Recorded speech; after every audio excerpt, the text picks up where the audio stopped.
Now, leaders from the world's strongest economies have gathered in the Australian city of Brisbane, commencing the G20 summit, with the crisis in Ukraine expected to take centre stage. The two-day summit, which began today, promises to be a showdown between Western leaders and the Russian President Vladimir Putin, amid fresh reports of Russian troops pouring into eastern Ukraine. Australian Prime Minister Tony Abbott formally opened the G20 summit in Brisbane, telling world leaders they must now deliver on promises of global growth and job creation. With global security concerns on the rise in Ukraine and the Middle East and high profiles moving on battling climate change garnering headlines, G20 host Australia has sought to keep the focus on boosting world growth, fireproofing the global banking system and closing tax loopholes for giant multinationals. As you look around the world, there are many difficulties and problems. There are problems in the Middle East, there are problems in Eastern Europe, there are terrible problems in West Africa.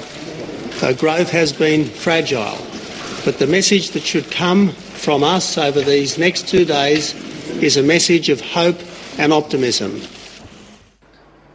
Meanwhile, hundreds of protesters grabbed the opportunity to promote their causes. The G20 summit has become an annual gathering for protesters of all sizes and on all sorts of issues. Protesters holding banners and chanting slogans rallied in the city centre before marching through the streets and towards Musgrave Park, the destination of the so-called G20 People's March. They protested over issues ranging from climate change, rights of Aboriginal Australians, education to human rights.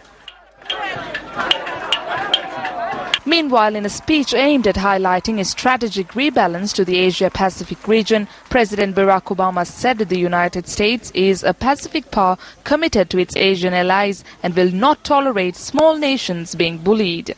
We believe that nations and peoples have the right to live in security and peace.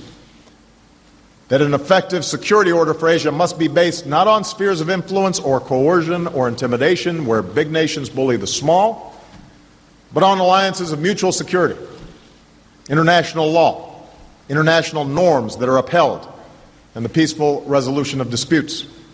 As the world's only superpower, the United States has unique responsibilities that we gladly embrace. We're leading the international community in the fight to destroy the terrorist group ISIL.